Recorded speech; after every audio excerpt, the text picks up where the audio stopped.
At DePaco Credit Union, we value your health and happiness as much as your financial well-being. We encourage the volunteer spirit by providing DePaco employees with the tools and resources to help grow our communities and support the causes that matter to us. We believe that giving back not only strengthens the places we call home, but also enhances our overall well-being. Well-being is the key to a life worth loving. So when you think about yours, remember that DePaco can help you be well. All things Hawkeyes, your all-access pass. From courtside to the postgame. Iowa's News Now Sports presents Eye on the Hawks. Sponsored by DePaco Community Credit Union and Pin Seekers. You can do everything right as a farmer. When the hailstorm comes, even if you have crop insurance, right, it just like, whew. I know she learned that stuff out at Elkhorn Kimballton, but Jan Jensen dropping some agricultural ergonomic knowledge on you. Yeah, I love to throw a out of context soundbite. Definitely the coach for Iowa. Love it. She was just talking about kind of the Taylor McCabe injury and how they responded, and it's like you can be ready for something, and when it hits, you don't know how you're going to respond. And that's how we're going to find things out. Welcome to Eye on the Hawks here in the DePaco studio with myself, Owen Sebring, and Mike Howell, and Erica punching the buttons in the background. We're going to tee things up here with Pin Seekers, and first thing we're going to talk about, of course, we've got a lot to get to today with the women's team, with the men's team. The women right now coming off of 3 straight wins over top 25 opponents. Probably couldn't have hardly drawn up a better start to the year for the Hawkeye women's team. It's been outstanding, but the one thing that does leave a bit of a pall over the Hawkeyes after yesterday's game is the Taylor McCabe injury. She goes out just seconds into the game. I mean, were they 30 seconds in? I mean, she got listed for a minute on the box score, so just barely even got into the game. And then Taylor McCabe just kind of goes out with what looks like her sister. What hurt? Did you see that? Yeah, insane. Wow.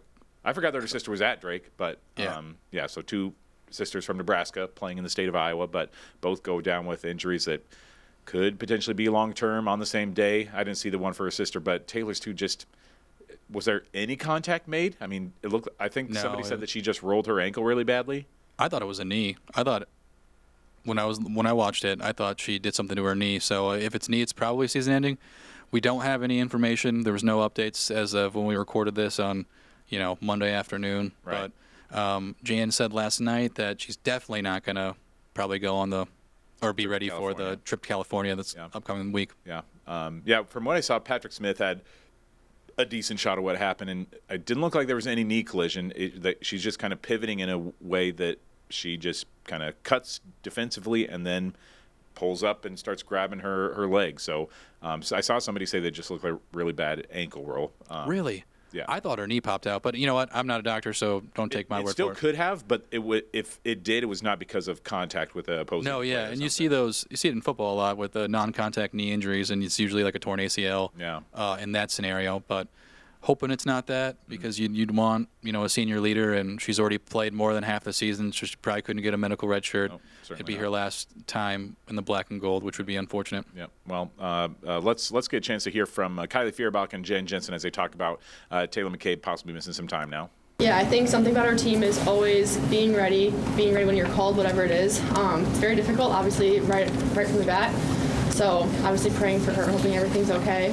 But obviously we had just about 40 more minutes left in the game, so staying locked in, ready to go. But I think all of us collectively just made sure we stayed together and focused on the next possession.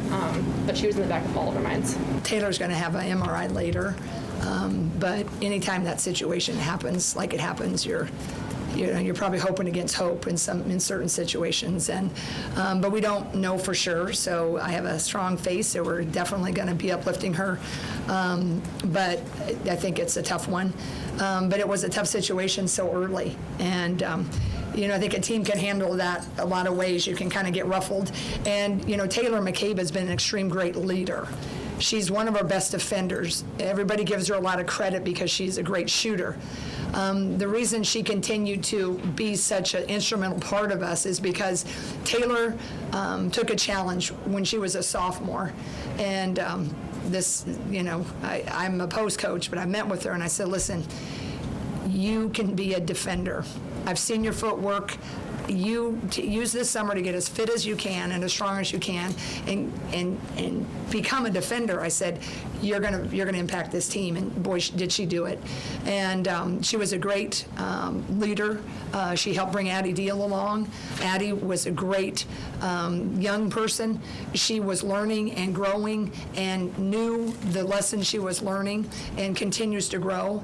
So when that situation happened, the team just rallied, and we just gave it about 5 seconds. And I said, listen, Taylor's probably not coming back in this game. This is why we've been deep. Addie's ready to go, and I called the play.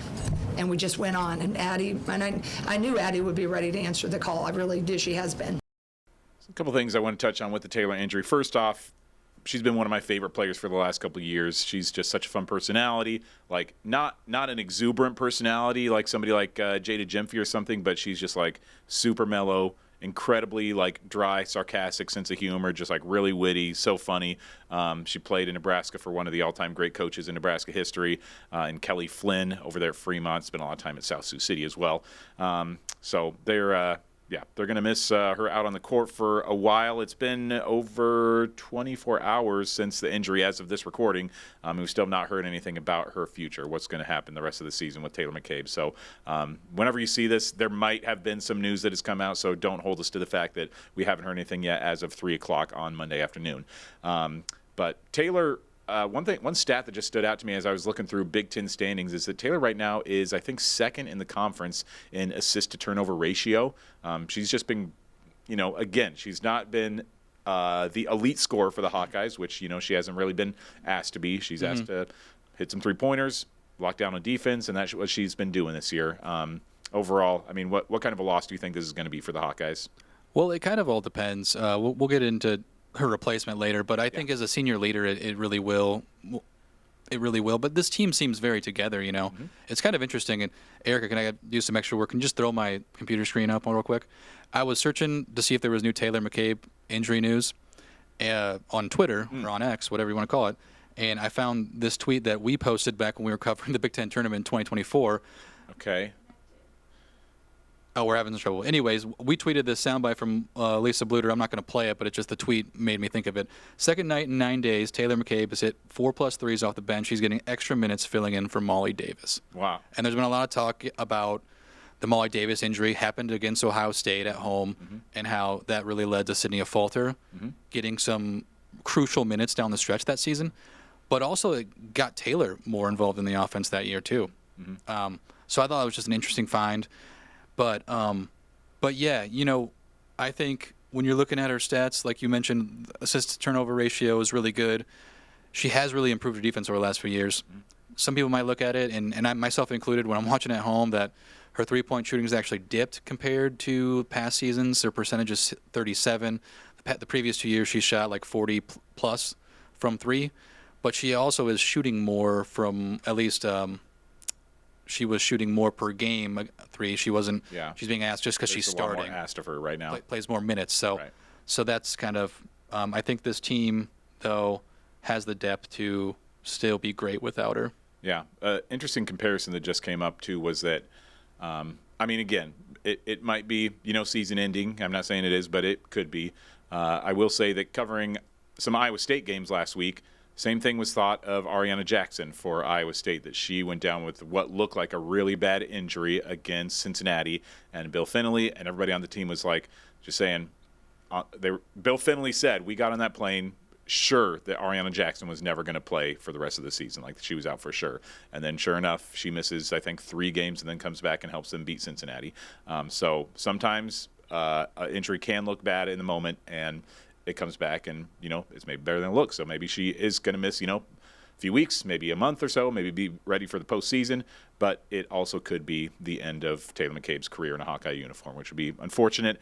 But as we transition now to talking about how this team responded against Ohio State, as well as how this team has just looked overall recently, you have to just be – I don't think Hawkeye fans could have hardly anticipated a better start to not just the Big Ten play, not just 2026, but the season overall. I mean, being right now, what are they, 18-2, I think, at this point overall? Still 9-0 in the Big Ten, I believe.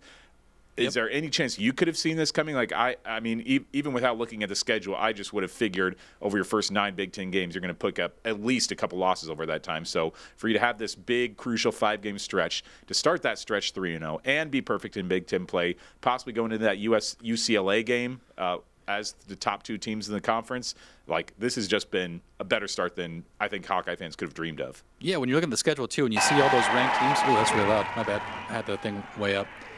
When you're looking at the schedule and you see, like, 4 ranked teams in a row, you're thinking, like, just split here, get to UCLA with just wins. Get a couple wins, win one of those ranked games, and then just playing with house money.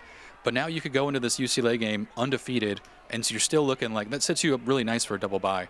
And I got some trivia for you. Let's hear it. Owen. I texted you yesterday, and you knew I was looking at some past box scores and some past seasons. So in the notes, this was the first time Iowa women have won 3 games in a row against top 15 teams in program history.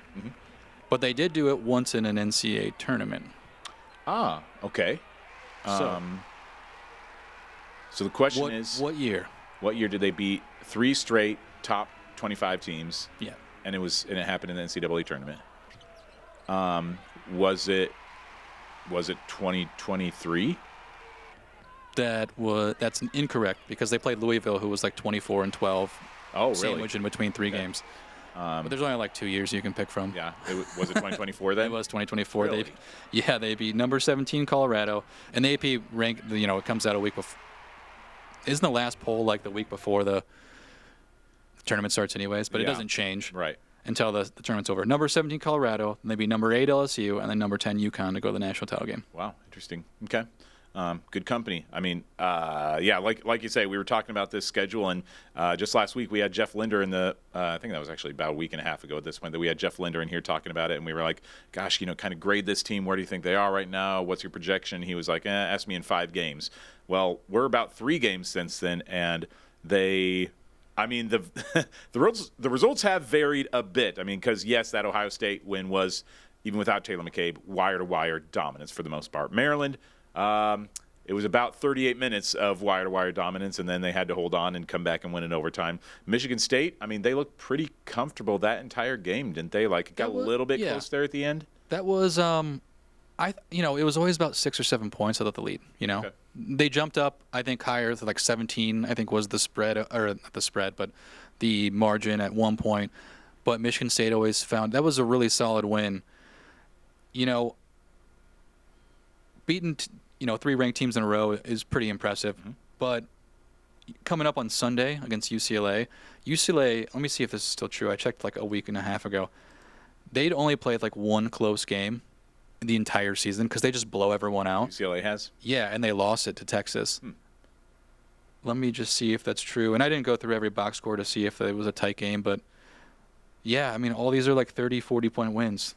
So it's like, can Iowa hang? And even if they lost and it was within 10, maybe that makes you think, hey, this team could go to potentially a Sweet 16, Elite 8, and then you're playing with house money. Ohio State, I mean, that one, I think that what makes it more impressive is how they responded without Taylor McCabe. You lost one of your starters, every game starters, in the first 30 seconds of the game, and you come back and just dominate the number 12 team in the nation. And now they move up to number 8 in the country right now is where Iowa is at the moment. And that was in part due to the one who came in and basically replaced all the minutes of Taylor McCabe, who was Addie Deal, the freshman who we've kind of been waiting to come on the scene all season. We've been waiting for her to see like what she can do. It was a little bit of a slow progression to start the year. Not as many minutes for Addie Deal. There were some games where she was hardly getting any minutes at all. But boy, again, since the calendar flipped over to 2026, and especially in this 3-game stretch, she's now back-to-back Big Ten Freshman of the Week. Like, this is the Addie Deal that fans, I think, were waiting for. The one that we've seen now drop 20 points and 18 points in, is that each of her last 2 games or 2 of her last 3 games? I think she had 18 against Michigan State. I don't think she had 18 against Maryland. I can double-check that. But, yeah, I mean, what an amazing performance. And we asked Jeff Linder, like, hey, we were just throwing the snares out there. Like, do you start her? And ironically, we were talking about starting her and benching McCabe. Now you pretty much have to start her because McCabe's going to be out for at least a few games. But if she continues on this pace, are they one of the? Can they make a deep run in March? I don't want to say. You're so afraid to say the words. Well, I don't want to say best teams in the country because I think UCLA, UConn, South Carolina, and maybe a couple other SEC teams, Texas. Like I think they're the cream of the crop. Texas is good, right? Texas is great, yeah. Okay, I was questioning myself because I don't watch much women's basketball outside of Iowa and the Big Ten because I also have to watch men's basketball, try and keep up with that. Right. So I was just I had to correct myself there. It's so strange because, again, for so much of this podcast this year, we've been talking about, is this actually a top 20 team? Is this actually a top 15 team? Oh, go ahead, Addie Mike. had 2 points against Maryland. So okay. Must have been the game before. Michigan State. Michigan State was 18, yeah, 18, for sure. Yeah.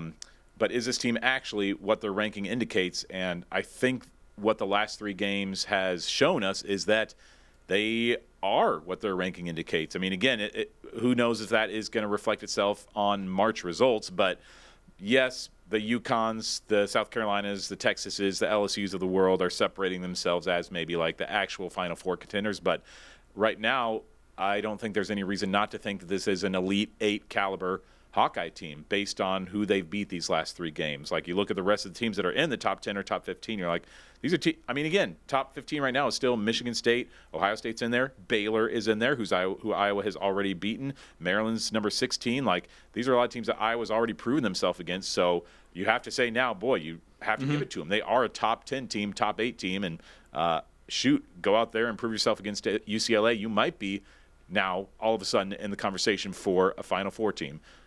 You are still a long way from saying this is a national title contender because we saw what happened for the Hawkeyes against UConn.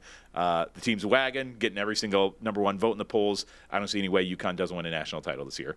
Nevertheless, I would like to see them against UCLA just with the size that UCLA has. It's true. Yeah, the one thing I think top 10 definitely, but is, part of it makes me wonder like how many title contending teams are in the Big Ten. You think Big Ten is one of the better conferences.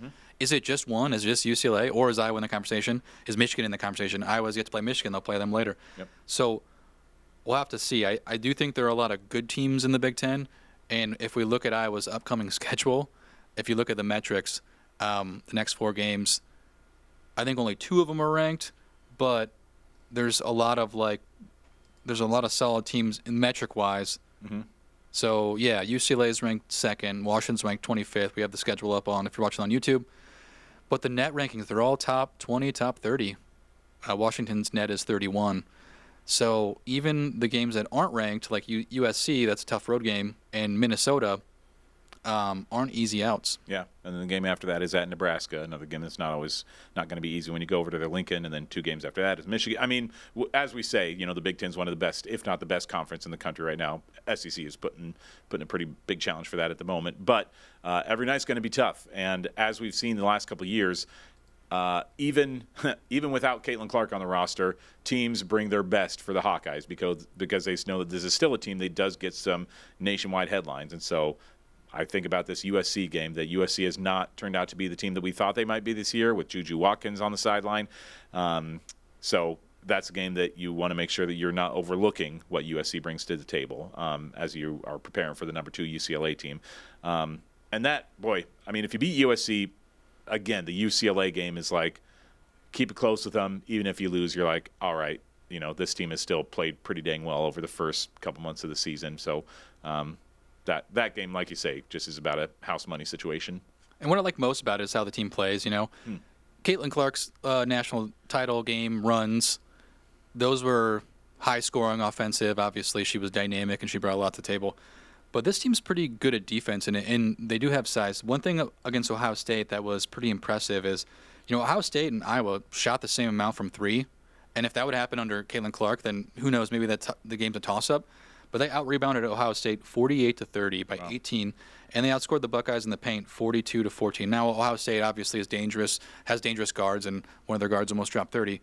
But they also doubled the amount of assists that Ohio State had, so that's pretty impressive. But I do like I think one journalist in Jan's presser said, I couldn't tell by the voice who it was, but that one of the longest scoring runs that Ohio State had was like 3 or 5 points in the second half, Wow. which is pretty impressive because like when they hit a bucket, Iowa would just go back and hit another bucket or, get a defensive stop. So that's one of the most impressive parts about this team, I think. And I think that performance against Ohio State and holding on to that wire-to-wire lead for the entire game is made more impressive because it helps us forget about what happened against Maryland earlier in the week. I mean, I feel like watching the second half of that broadcast, the announcers were certainly discussing that game, especially when it did get to be about a 17-point game, 15-point game in the fourth quarter. It's like, all right, we've seen, thanks to Maryland, that no lead is safe with this Hawkeye team, but they still managed to hang on and hold that lead down the stretch. They didn't get flustered. They didn't lose themselves. They were still taking shots. I mean, some shots that I would say were ill-advised because it's like there's under 4 minutes left. Drain some more shot clock, before we're taking these three-pointers, with 20 seconds left on the shot clock. But they were just playing their game, playing what they are rather than, maybe playing to analytics or what other people think they might be able to do. But I know that you were frustrated with the way that Maryland game finished. Well, but I was just going to say counterpoint to that. I thought in the Maryland game they passed up open looks just to get to the shot clock down in the last 4 minutes. So I wonder if that was a point of emphasis because I was sitting there watching the Maryland game and I was almost wondering, are they trying to emulate the men's team? The men's team is very efficient. They always, I don't know if it's a directive from Ben McCollum to wait until there's 10 seconds or less, but somehow they always get a good shot. I was like, if you don't play like that and you don't master it, kind of like how Ben McCollum's teams kind of do, right, then don't pass up open shots. Right. Pour it on them. I think it's almost like playing prevent defense in football. You got to play the way you've been playing to get this lead, and they kind of tightened up and just wanted to run the clock out. But that was one thing I did notice against Maryland. So maybe that was hey, let's not do that. If we're rolling, let's just keep rolling. And as much as that was a frustrating last couple minutes of that Maryland game in regulation, boy, almost more impressive than the Ohio State game is the fact that team still came back and won in overtime. I was stunned that Iowa still came back to win that game. With how young this roster is, the youngest team in 13 years, I should say, for Jan Jensen, for them to come back and still collect themselves and win that game in overtime, I can't say enough of how great of an effort that was last week. Yeah, and even though Mike was pulling his hair out. Oh, I was, and I almost turned it off. I was like, I cannot watch the Hawkeyes choke again. Although that's my entire life, watching the Hawkeyes choke. No, it was impressive. I mean, Maryland's a very good team. Mm-hmm. I was only won there once, right, at Maryland. Yeah, that's right. That was their second win there. And usually when you see teams like that, you can do one of two things. You can fold and let the momentum go in Maryland's direction, and then you have a loss in your column. But it was super impressive. And the more impressive thing is when you have the big league against Ohio State, a very good team too, they didn't let it happen. So hopefully they learned their lesson on that. And, it's basketball, so anything can happen. And Maryland did hit some difficult shots, some hard threes in that game. Mm-hmm. So kudos to them. But I thought it was impressive that because you're waiting for the Ohio State run to see if it happened again. Yep. And the fact that it didn't, you don't want to see that trend happen where you get out to a big league and then you choke a lead away. So I don't know again, I was watching that game pretty close, trying to watch that along with the first half of the Broncos-Patriots game, which, talk about a suffering fan, man. I was going through it yesterday. But I don't know if did it get within 10 even in the fourth quarter? I feel like Ohio State was trying to jack up some three-pointers, and it still never quite felt like they were back in the game. It seems like Kevin McGuff called off the Dogs with 2 minutes to play probably. Yeah, I'm not sure if it got within 10. It didn't feel like it. I can go through the... Why is it, by the way, why do Hawkeye fans hate Kevin McGuff? I don't know. I was just hearing about him getting booed a bunch, and I've seen some posts online about I don't know. There's a lot of anti-McGuff sentiment out there. Yesterday, I thought he was getting booed because he was jawing the ref a little bit, in the first half. I can't remember the foul call, but I've teed off on women's college basketball refs on here. It's just inconsistent, and I think there's a lot of flopping that goes on, and not just against Iowa, whatever, but. I think this has just been a natural rival when you remember the Caitlin Clarks versus Cody McMahon games. Mm-hmm. There was a similar game during her playing days where it was on the road and Iowa had a lead and they came back and tied it. They went to overtime and Iowa got beat by 8. So it's kind of like one of those opposite of Maryland games where they lost the lead and they lost the game. Yep. So, and then they played in the tournament a few times. So I just think there's a rivalry. I don't know. Yeah. That's weird because I was sitting there. I was like, I don't like that guy, but I can't put a finger on why. Why don't I? It's You would what's her name? The Indiana head coach. I don't dislike her. Yeah, that's the thing. It's like you could say the exact same thing rivalry-wise about Iowa and Indiana. I like respect her. Yeah, but we don't respect Kevin McGuff. Not really. Terry Morin. Terry Morin. Dang it. Yes, that's right. And say, I mean, you could say the same for Brenda Fries right now, but obviously with her Iowa roots, I feel like all the Iowans still love her since she's an Iowan. She's Cedar Rapids, Wash grad. That's right. Wash grad. I coached at Wash for a year, women's soccer. So same person, I'd say. You're wearing the Wash colors today. I know, right? Did unintentionally. Yeah. Fourth quarter was not within 10 at least. It was the closest lead was like 15. Man, yeah, that's just and that I think is what also has maybe impressed me or has helped dictate these games is so often around here when the game starts, I'm like, off doing our 6 o'clock show or, getting ready to go out to shoot a game or something. But it seems like the first I check in, is at least like 5 or 6 minutes into the game. And Iowa always seems to already have like a 6 to 8 point lead. Seems like that's what's helped them in this winning streak that they have right now is like just building those early leads, getting some shots up early, getting a 6 to 8 point advantage by the end of the first quarter. And like they just seem to build it from there. Early dictating the tempo seems to maybe be the narrative that's helping the Hawkeyes in this win streak. Yeah, what was impressive yesterday, too, is Ohio State jumped out to an 8-2 lead early. Okay. They had a couple threes. But then at the first quarter, it was 24-14 Iowa. So, wow. Even withstanding like a 8-2 run, which, in basketball, those early runs don't mean much unless you keep going, Mm-hmm. So, one thing I did want to point out, too, is last year at this time, do you remember Iowa's record? Oh, Lord. On January 26th, 2025. So this year, if they're 18-2 last year, were they like 14-6?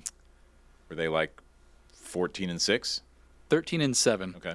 They had just won. They just snapped a 5-game losing streak. So their previous game before January 26th, this time last year, was the win at Washington. Pretty big win. Lucy Olsen had a good game. And but they had just lost 5 in a row before that. They were like, people didn't think they were going to make the tournament. Like, what's going on? Mm-hmm. The sky's falling, and they only had 1 ranked win. So, like, at the time. And this week alone, they have 3. So it's, pretty impressive. That's true. Now they're playing to a point where it's like, boy, is this going to be a team that can get a couple of home games for the NCAA tournament? Get as high as a 3 or 2 seed? I mean, yeah, right now they look like a team that could do just about anything, but we'll see if that carries through this next week as they go back to about Addie Deal's old stomping grounds. Might get their next recruit, McKenna Velitsko, to come out to a couple games, and they go out to Southern California, face USC and UCLA this coming week. So we'll have more discussion on that in a future edition of Eye on the Hawks. We want to thank Pin Seekers for helping us tee things off, and we've got some discussions about some possible on-location things happening at Pin Seekers in the near future, so hopefully some news on that coming in the next couple weeks. Before we move on to the men, do you want to guesstimate Iowa's projected seed on ESPN, Charlie Cream? Projections? I'm going to say 2. They are 2. Uh-huh. Do you want to guess which bracket they're in? Which 1 seed is in their bracket? Oh, Lord. Is it UConn? Yeah. Because right now, they'd be the last 8. The last 2 seed in, basically, or the lowest 2 seed, and so they have to play the top 1 seed. So that would make sense. It'd be UConn. So I guess with the 1 seeds you have, like you're not going to. Well, you could be putting UCLA's bracket, but UCLA, UConn, Texas, and South Carolina. Who would you rather play? Like it doesn't really matter, does it? Maybe South. Well, you never want to play South Carolina. Right. Yeah, I would say. If I'm a Hawkeye fan, I would say definitely Texas or UCLA. I mean, Texas is a wagon; they're awesome. But UCLA, it's like, okay, that's a team that at that point you've already at least played them once in the season, maybe twice if they see them in the Big Ten tournament. So there's at least the familiarity that helps you out there. But yeah, this is welcome to the UConn show. I mean, this is just what it is. Outside of recent years where South Carolina has become great. This is just what it seems like it is every year. Just UConn's awesome, and everybody just wants to stay out of their way. And best possible scenario is to make the championship and lose to UConn. So, a lot to be dictated though in the coming season. I see a break here in the rundown. Do we want to take a break? Or no, I just forgot to delete it. Okay, you're good. All right, so we're going to roll right now then into the men's team. This is the week again that you wanted to see out of the men's basketball team, even though some of their success was a bit overshadowed by the Hawkeye women and what they did. They've now won their last couple games, at least one solid win at Indiana, really good win actually, on the 17th. And then on just this last Tuesday, they beat Rutgers. So they've had a handful of days off. It's been almost a week since, as of this recording, since the last time we saw them play. But looked great at Indiana. Looked not great against Rutgers on their home court. But they did pull off a 6-point win. I don't know. What are you thinking about what this team has to offer right now? Yeah, I don't know. I should go back and watch what we projected to be, because heading into the first year of a new head coach, all new players, I know some of them play together. I think it's right on par, like what you'd expect. Like, you could look at other coaches that are in the first year. If you look at Buzz Williams at Maryland, that's going awfully. Okay. But there's other teams that are doing just as well. Iowa's got really good computer metrics, top 20-ish in the net. I think they're 22nd or 21st. Ken Palm has them maybe even higher. Honestly, yeah, Ken Palm has loved these guys. Their strengths of schedule seems to be top 30 every time I look at them. Oh, yeah, for sure. I'm just pulling it up to see what they're ranked in Ken Palm. It's 21, right? But when you look at their resume, there's just a lack of high-quality wins. There's only 2 wins this season that's in the top 50 in the net. That's Indiana and UCLA, which the Indiana win was huge. And like you said, they did dominate. So I think it's the first basketball podcast we've had since that game. Yep. Really impressive win. And it was kind of like, that Darren DeVries, Ben McCollum. Iowa fans wanted DeVries. Yep. And then once McCollum came on, they're switching their lines. But anyway. 2 former Drake coaches. Yeah, 2 former Drake coaches, which is funny. And these played two former Drake coaches with Nico Medved against Minnesota. Yeah. So I think you have to be happy so far. All those guys in their first year in the Big Ten, too. Isn't that weird? That is weird, yeah. 3 former Drake coaches all in the first year of the program in the Big Ten. So strange. Drake, thoughts and prayers. Thank you for your service for producing some great Big Ten coaches. The Rutgers game, though, it's like, man, you could look at it one of 2 ways. Like, they played like crap, right? They could not hit a shot. I know they hit some shots, but whatever. But they actually won the game. And those are the kind of games where, when you're playing like crap, can you gut it out? And they did. So you've got to tip your hat to the team. And now with this long break, it's like, I can't tell which game in the next 5 are against teams that Iowa, quite frankly, should all beat. USC at home. They're 50 in the net. Tough game, yeah. USC just beat a good Wisconsin team. They did. Oregon is got a losing record. But it's on the road. It's on the West Coast. At Washington, that would be your second quad win. I don't know what's more important, the USC game or the Washington one, because that quad one opportunity, you have to start stacking some of those. And like later in the season, are you going to be Purdue? Even if it's at home, Nebraska twice and Michigan. You played Purdue tough, but you didn't come out with the win. Got to go at Wisconsin too. You don't want to be sitting here on a Selection Sunday with 1-8 in the net. You're like a 8 or 9 seed, even if you have 22 wins. What's their? Do you have their bracketology pulled up right now? I do, yeah. They've been projected in for most of the year, so I would assume that right now. Every week they've been in. And so I would assume that right now they're probably again kind of in the neighborhood of a 7 to 8 seed. They are an 8 seed. Yeah. They play Texas A&M in Greenville in Duke's bracket. That's what they have right now. So obviously you want to move off that 8-9 line. You want to move off the 7-10 line too. But you'll have to win some of these games. Yeah. What would you say? I want to talk about some individuals on this Hawkeye team right now. First, Bennett Sturtz, 20 points in their last game against Rutgers. Am I imagining that he is absent from a lot of first halves of games? I feel like there's been a few games recently where he is not producing offensively in the first half and then comes back in the second half and has, a 15, 18, 20-point second half. But the Minnesota game I know was that way. At least one of their last 2 games I know was the same way. I think it might have been the Rutgers game where he Purdue, okay. Purdue, he had 2 or 0 points. Him and Braden Smith both had a slow first half. That's right. And then Bennett scored 17 in the second half, and Braden had a little more.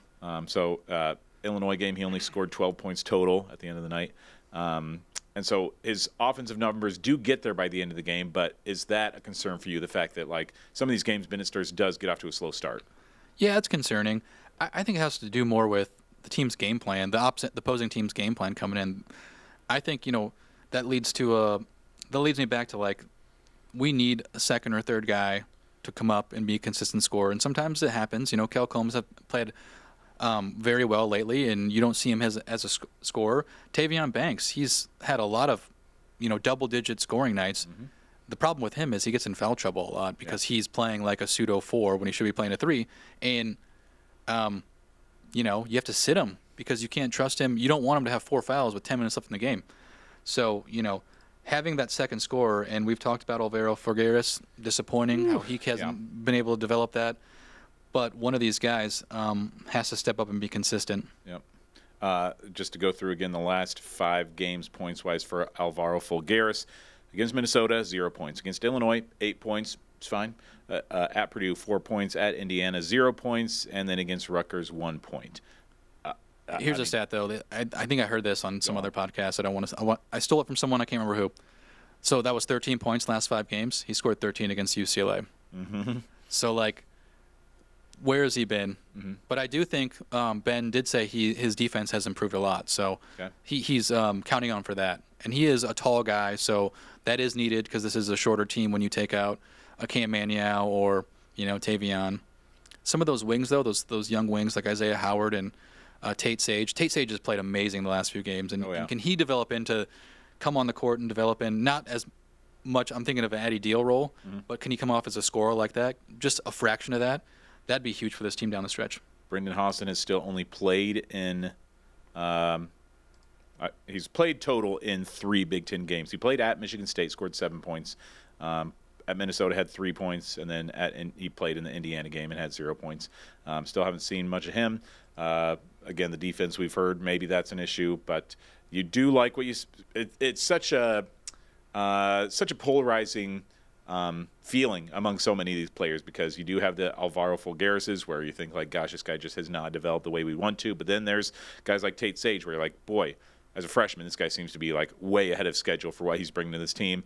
I don't know if we thought that we'd see this out of Cale Combs and Tavion Banks. Those guys have been great. Cam Maniau, maybe he's not producing as much as we thought he might. It's just been every single player has been a different story. Cooper Koch doing maybe more than I would have thought I'd expect out of him too. Yeah, Cooper's played well maybe in the early parts of the Big Ten. I think the last few games he's kind of struggled, at least shooting. But no, he I don't know if anyone penciled him in as a starter at the beginning of the season. Yeah, he's only scored 8 points in his last 3 games, so he's slowed down offensively a little bit. But let's bring up that schedule to see what the Hawkeyes have coming up here in the immediate future. So they're hosting a USC team that they too have had their ups and downs this season. Some nights they do look great. Other nights you just don't know what you're going to get out of them. So that USC game, still an important one to win.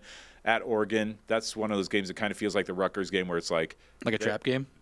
I wasn't going to say yes. I was also just going to say a bad team that you should be that's a game where 109th in the net. Gosh, I mean, looking back at the preseason rankings, I think my AP play had Oregon 12th, I think, in the preseason, and I wasn't the only one. A lot of people had them in the top 15. Have they had any? I mean, I haven't looked that far ahead, but have they had any season-ending injuries or whatever? Or is what's the deal with them? They're 8-12 overall. If they have, I mean, it's been since the very start of the season.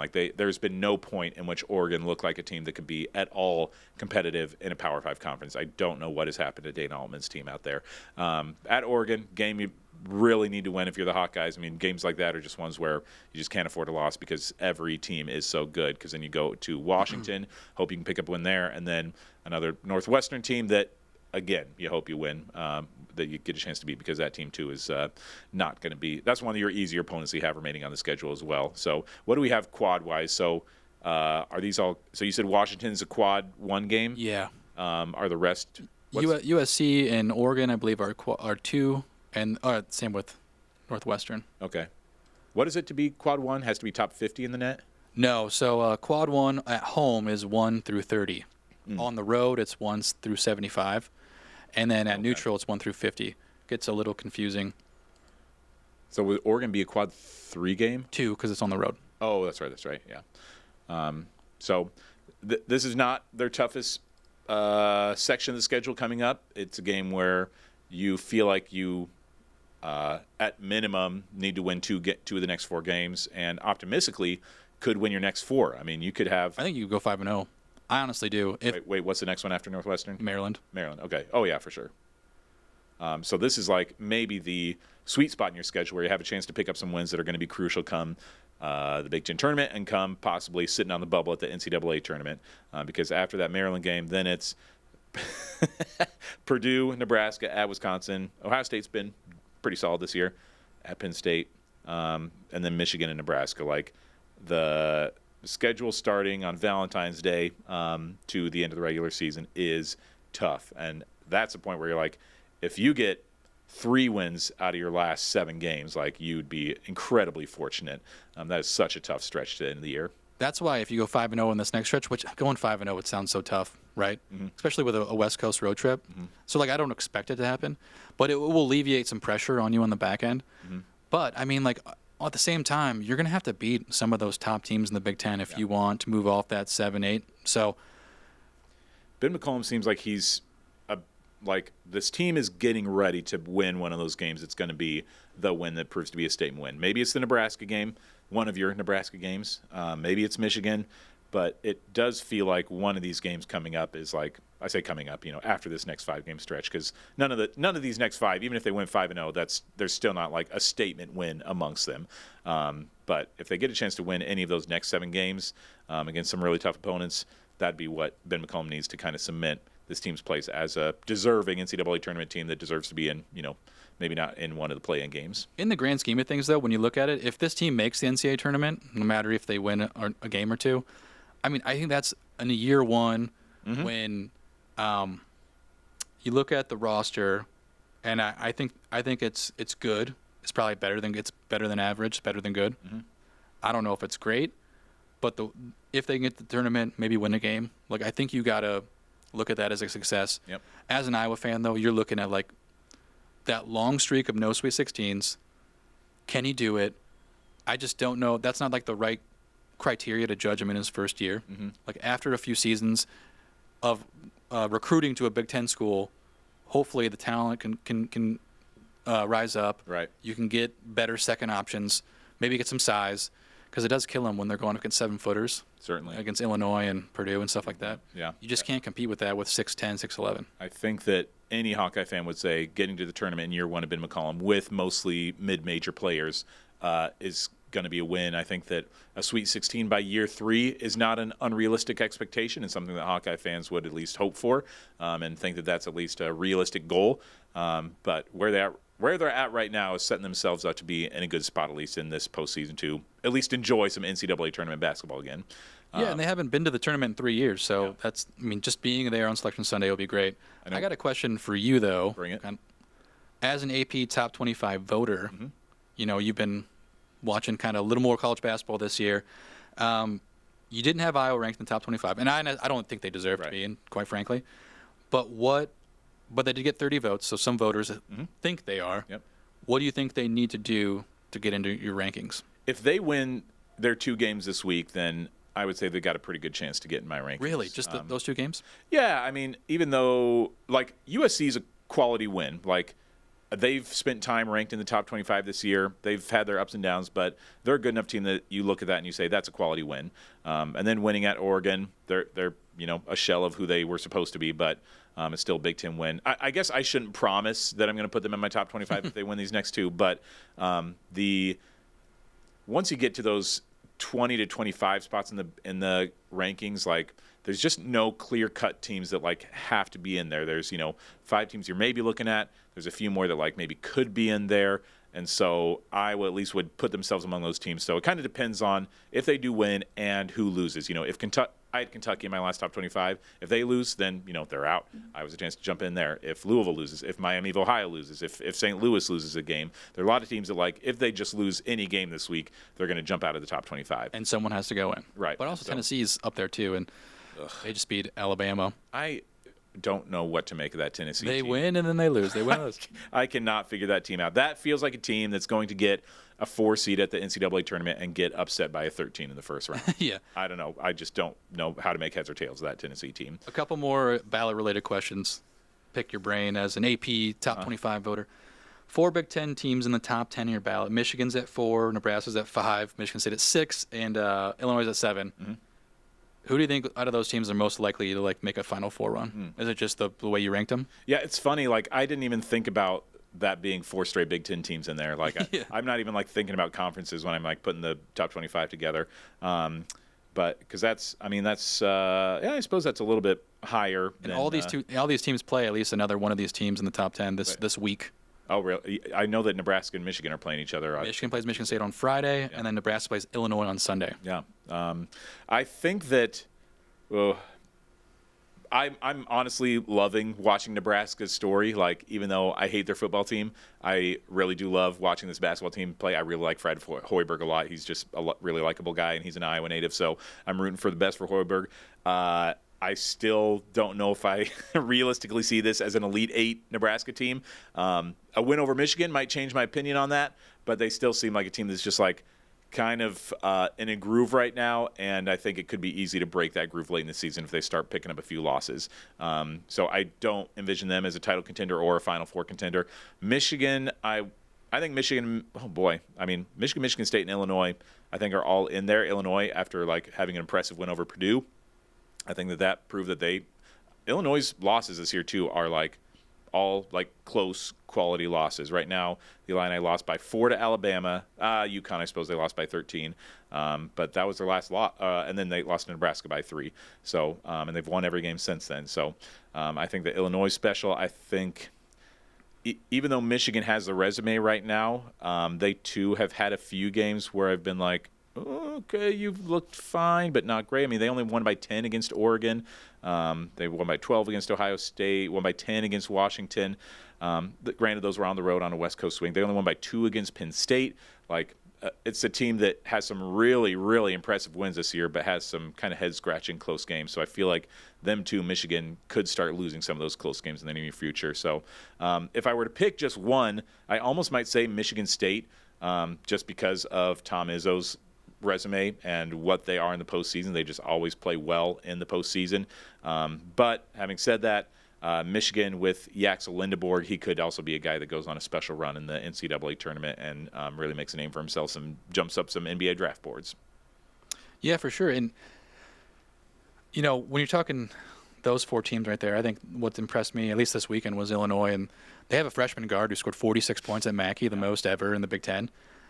When By a freshman, is that? Yeah. Really? Okay. Cool. When you have a team like they do, with the amount of shooting they have 2 7-footers, one goes on the bench, and a freshman guard who can go off like that. That to me screams like March success. Mm-hmm. But you've seen Illinois teams before who you thought they were going to do that, and they lost in the second round. Yeah. So that always gets me like concerned. Nebraska's interesting because I've watched them play, and I've watched them beat really good teams like Michigan State and Illinois. I don't know if this is just like the logo bias. Yeah. I'm like, man, is Nebraska really actually good? When I know right. They're good. Yeah. And then I wonder, like, what would this Iowa team be if Price Sanford decided to stay? Oh man, that's a painful what if. Because there's your second scorer. Yeah, exactly. He might be your first scorer, and Bennett could be your second. From what he's shown this year, yeah, certainly. But don't think about that too much; it'll make you cry at night. I actually had going back to women. I had this thought in my head. Listening to some podcast, they were talking about how Iowa had, Megan Gustafson, Kathleen Doyle, and then Caitlin Clark. What if all 3 of those like aged up and they played on the same team? Oh, man. Would that be a title contending team? Yeah, it's a title contending with just Caitlin on the roster. So yeah, that's a dumb question. Megan on the roster, yeah, like certainly. And Kathleen Doyle, like those 3 playing together, like a big 3. Yeah, that'd be insane. It's questions like that you don't want to ask because it just makes you think like, what if? So, in what scenario would all 3 of those be on the same roster? Just if they accidentally were, if time changed and they were all the same age. That's a pretty big what if, I do have to say. This isn't what if Sean Payton decided to kick that field goal on 4th and 1 in the first quarter, but something similar to that, I guess. That was why I was so curious to ask Linder the other week about, like, after Caitlin and Megan, like, who's the best Hawkeye women's player that you've covered there, just because after those 2, I feel like it's a pretty big gap to the next best player. So, I'd say conversation. Kathleen Doyle certainly would be in that conversation. Big Ten Player of the Year, I believe. Yeah, it was 3 Hawkeyes in a row, right? And they were all like, that's what made me think about it because wasn't it 3 Hawkeyes in a row, and it was all 3 different ones in 3 consecutive years. I'm like, well, what if one was somehow 2 years younger and they all played together? Like that would have been amazing. That would be incredible. Boy, I got to say, I mean, we didn't even say Hannah Stolke's name on this podcast. Back-to-back National Player of the Week. I've got to say, like, just give her again another shout out for really stepping up her game these last few games they've had against ranked opponents. Good for her. I'm glad you brought that up though, because I remember before the Michigan State game, I was sitting here thinking like, has she regressed? I was going to ask that question. I was going to ask that to Jeff, but then the night before, like she went off against Michigan State. because she hasn't played bad, but when you look at her progression in her career, you thought as a sophomore, like, wow, she's going to be like an all Big Ten kind of caliber player. And I mean, this last week and a half, 2 weeks, she's shown it. Yeah. But I think beforehand there was nights where you question, like, why can't the consistency be there? Why is Ava Heighton our best post player right now? Yeah. But I think, I mean, she's erased all doubt in my mind. Yeah, as long as she can keep that up. I mean, that's the thing with Hannah, is that she has had bursts of that, and then every now and then there will be a game where she'll score 6 points with 4 rebounds. Like, pardon me, as I hiccup and burp at the same time. There are just games like that where they are just kind of head-scratching, where you want that consistency, and hoping we get that consistency out of Hannah for the rest of the regular season and moving forward after that. But I think we've talked Hawkeye hoops enough today. We're going to be back with another podcast, I assume, in the next week and a half to 2 weeks or so, especially if the women get a chance to beat UCLA. That would be a podcast-worthy situation for us. So we'll have a lot to discuss coming up. 2 important stretches for the Hawkeyes coming up, which I'm sure we can say for the entire season. But nevertheless, the end of January providing a lot of interesting topics for discussion. We'll have a chance to maybe hear about Taylor McCabe more. Might hear some news by the end of today as of this recording on Monday, January 26th. Again, unfortunately, I have not heard anything yet, but keep your eyes on Eye on the Hawks on YouTube and where else do we don't have an Instagram account, do we? Should we start one of those? All right. Well, that station does. Iowa's News Now. Yeah. I post content there, too. You can follow Eye on the Hawks on X. You can follow myself as well. We have some breaking news. Kyle Huseman is, I don't know if you have my computer, announced that guard Taylor McCabe will miss the rest of the season with a torn ACL. Really? Yep. Okay.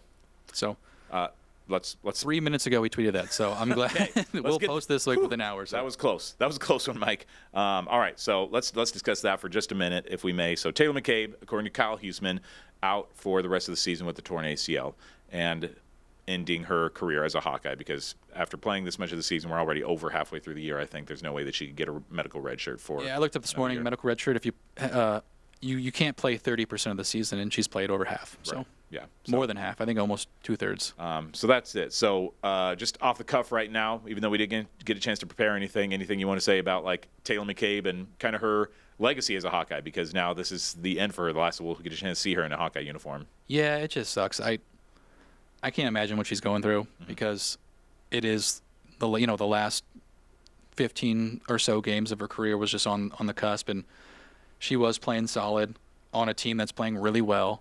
You got to imagine she was excited for the possibility of a deep March run again. Yep. And obviously she'll still be with the team. She'll still root for them, do all that stuff. But, man, that's a huge blow. Yeah. Fourth in scoring on this Hawkeye team, averaging 8.5 points a night.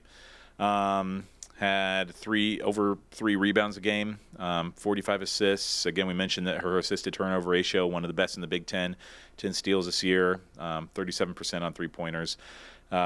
She's your three-point shooting threat. When you needed big three, yes, they have had some other three-point shooters develop. Chit-Chat Wright's become a good three-point shooter. Kylie Feuerbach can knock some down. Taylor Stremlow can shoot some threes, but this was your person that, if you needed a three-pointer, that's who you're looking to. Just unfortunate for Taylor McCabe, who has been along for the ride for all of this rise to glory for the Hawkeyes, because she was there. She was a freshman on the very first Final Four team, and then she was a sophomore, playing a lot more on that second team after Molly Davis's injury, and she's been an integral part of this team the last couple of years. So Taylor McCabe, even though is not one of these Hawkeye greats who's going to be inducted in the school's Hall of Fame one day, still one of those pieces of the roster that saw it all. She had a chance to travel to 2 national championship games and then help be there for the I don't want to say rebuilding, but reimagining of Hawkeye women's basketball after the Caitlin Clark era. Unfortunate for her. Again, one of the most likable players on the team. Not a super gregarious personality, probably not like the most wild and exciting Instagram account or TikTok's account like your Jada Jemfy or something, but just somebody who was always like easy conversation, very real, kind of like Sydney Falter or Kate Martin, where when you talk to her, you weren't going to just get manufactured sound bites. You were going to get her at her realist, and she was going to be funny, be witty, be sarcastic, just a very easily likable player who had started every single game for the Hawkeyes this season. Yeah, 100%. And it does remind you of that Molly Davis situation where she got hurt first half against Ohio State. I just remember the pain I felt for her. It's similar to what I'm feeling for Taylor right now. And even if you know, I'm not an unbiased journalist, but even if you are, you got to feel for some of these players who have, you know, the final part of their career taken from them from an injury. I mean, it was non-contact. You saw it, like she's hopping off the floor. It's a fluke. Yeah. Just terrible situation. Yeah, that's tough for her. I do think that the Hawkeyes are in a good spot to, like, replace her, at least her points and her minutes a game. Yeah. You know, with Addie Deal being there, that the depth of this team is impressive, and I don't know how much it changes the impact or the future schedule in my mind moving forward. You know, I mean, I think it's a huge loss, but I just don't. I think this team is in a good spot to bounce back from it, if that makes sense. It's not an irreplaceable loss. All due respect to Taylor McCabe. Addie Deal obviously shined, and hopefully will continue to shine in her freshman year as she goes back towards her hometown and on the West Coast. And that's maybe the benefit of the conversations that we've had about, like, who is the best player on this Hawkeye roster? Who are the top 4 players? Like, we haven't even been sure. And the benefit of that is that you can, even though you don't want to, you can lose a player, and you do have other players who can step in, and no loss feels like it's going to be 100% irreplaceable.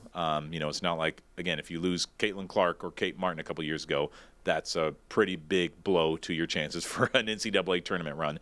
But this team, there aren't a lot of players on the roster where if they go down, you think, like, okay, that's it, season's over. Maybe Ava Hayden or something, but outside of that, it's like they play in such a way that everybody does play their role and everybody can have an important game on any given night. Yeah, and I think the one thing it does hurt, though, the most is the depth, because once you have a season-ending injury, not to mention Emily Rodriguez, who true. we might not see again. If you have another one, or if someone's in foul trouble, that can really impact the game, and it could lead to a loss or two. So obviously I didn't want to say that, like, her injury isn't going to make an impact, because it does. Right. But I think, you know, cross your fingers, knock on wood, like if they're, you know, the Hawkeyes play, you know, are lucky enough to not suffer any more injuries, that this team could still do great things with, hopefully, you know, Taylor cheering on the sideline. Yeah, it's going to lead to a lot more. There's going to be a lot more reliance on Addie Deal. How does she respond to that pressure, too? Yeah, exactly. Now you're a starter. Right. Assuming she starts, which we assume. I have to think that she's got to be the starter. I couldn't imagine who else they would start. I don't know if they'd put, I mean, there's just so many more players who are going to be leaned on in this time. Somebody like Taylor Stremlow, I look at, you know, her last 4 games, she hasn't played more than 15 minutes. And so Taylor Stremlow is probably going to get more asked of her, even though it's not like exactly one-to-one position-wise. It's still like one of those guard spots where you do need some outside help shooting 3-pointers. So some of these young players, the freshmen and sophomores, now that we lose a senior, a lot of these young kids are going to have a lot more asked of them. Journey Houston, probably same thing. Maybe we see a lot more Callie Levine minutes in the near future. There's going to be a lot more asked of everybody now that they're going without McCabe. So, we'll be hoping for the best for her, and hopefully get a chance to hear from Taylor McCabe one last time before she finishes up probably senior day up in another month and a half or so. We'll get a chance to hear from Taylor. So, well, with that, now we did get a chance to break that news here on Eye on the Hawks, but we're going to wrap things up. Again, continue to follow Eye on the Hawks on YouTube and X, providing the latest up-to-date content with everything Hawkeye related, whether it's basketball, men's or women's, or football, everything that you want to know about the Hawkeyes. You can follow myself or the Eye on the Hawks accounts. You can watch our YouTube page, because that's where you're going to get the best video available. So we thank you for joining us, and we'll have a new episode coming up in the next week and a half, I imagine. And thank you for joining us. For Owen and Erica, whenever I go to the outro, I say for Owen when I'm like pointing to you, and I don't know why I do that. But for Mike Howell and Erica, I am Owen, and I'm saying we'll see you next time on Eye on the Hawks. At DePaco Credit Union, we value your health and happiness as much as your financial well-being. We encourage the volunteer spirit by providing DePaco employees with the tools and resources to help grow our communities and support the causes that matter to us. We believe that giving back not only strengthens the places we call home, but also enhances our overall well-being. Well-being is the key to a life worth loving. So when you think about yours, remember that DePaco can help you be well.